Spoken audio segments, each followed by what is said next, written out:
हमने English grammar की active passive voice ही शुरू किया हुआ है, थर्ड वर्कशीट है। ठीक है, अब आगे के जो फॉर्मूलेज है वो ये थे। देखो टेंस, अगर हमें सिंपल प्रेजेंट टेंस दिया हुआ है एक्टिव, पहली बात तो ये समझना है कि जो भी टेंस दिया होगा वो एक्टिव वॉइस में दिया होगा और आप लोगों को पैसिव वॉइस में कन्वर्ट करना है। ठीक है, तो सिंपल प्रेजेंट दिया होगा तो एक्टिव में क्या दिया होगा, सब्जेक्ट वर्ब और ऑब्जेक्ट दिया होगा। ठीक है, जब तुम इसे पैसिव में कन्वर्ट करोगे तो ऑब्जेक्ट पहले आ जाएगा, क्योंकि पैसिव में उल्टा चलते हैं। एक्टिव में आता है subject plus verb plus object.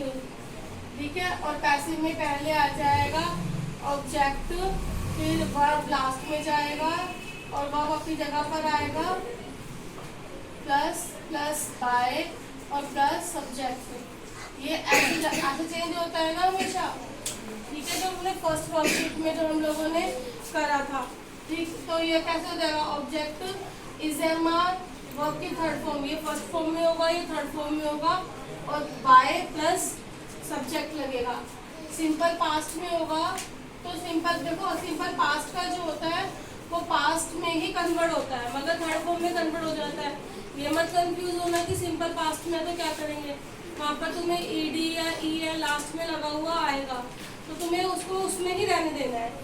देखो सिंपल पास्ट में था तो सब्जेक्ट वर्ब पास्ट टेंस में ही वर्ब है, plus object, object was verb, verb की थर्ड फॉर्म और सब्जेक्ट। अब इसमें भी वर्ब की थर्ड फॉर्म नहीं होगी क्योंकि पास्ट सिंपल पास्ट ही है।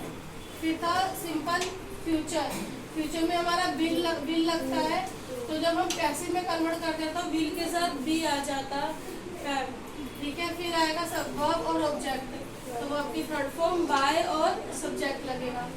फिर आता है present continue, present continue tense में इज एम आर में तो दिया ही होगा तुम्हें पहले। ठीक है, और ऑब्जेक्ट होगा, तो यहाँ पर इज एम आर के साथ बीइंग लग जाएगा, B E I N G, being. ठीक है, और वर्ब की थर्ड फॉर्म, ये तुम्हारा वर्ब की first form plus I N G में होगा, इसे तुम वर्ब की थर्ड फॉर्म में कन्वर्ट कर दोगे, और बाय और सब्जेक्ट लगेगा। सब्जेक्ट वही है जिसके बारे में हम बात कर रहे थे। ठीक है, पास्ट कंटिन्यू तो सब्जेक्ट प्लस वाज वर्ब। ठीक है, अब कंटिन्यू टेंस है तो आई एन जी तो आएगा ही। ठीक, तो इसको पास्ट में ही चेंज करेंगे, वाज वर्ब तो अपनी जगह पे आएगा, मगर उनके साथ क्या लग जाएगा, बीइंग लग जाएगा और वर्ब की थर्ड फॉर्म आएगी। ऐसे प्रेजेंट परफेक्ट जो था, इसके पास अब परफेक्ट टेंस है, प्रेजेंट परफेक्ट है तो हैज हैव लगेगा और वर्ब की थर्ड फॉर्म लगेगी। उसको जब हम पास्ट परफेक्ट में चेंज करेंगे तो हैज हैव की जगह क्या लग जाएगा, हैड लगेगा। ठीक है, और has have been, has have been लग जाएगा साथ में, और वर्ब की थर्ड फॉर्म और सब्जेक्ट आएगा, हैड नहीं आएगा, हैड तुम्हारा पास्ट परफेक्ट में आएगा। ये हम प्रेजेंट परफेक्ट को चेंज कर देते ना खाली, तो हम पास्ट परफेक्ट में चेंज करेंगे तो हैड दिया होगा, तो हैड के साथ बीन और वर्ब की थर्ड फॉर्म और आईएनजी लगेगा। ये फॉर्मूलेज हैं, लर्न करने ही पड़ेंगे, इसके बिना एक्टिव पैसिव वॉइस नहीं हो सकती।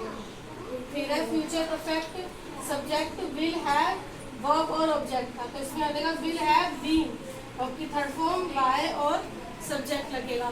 तो ये थे हमारे एक्टिव पैसिव वॉइस के सारे फॉर्मूलेज जो लर्न करने हैं आप सबको।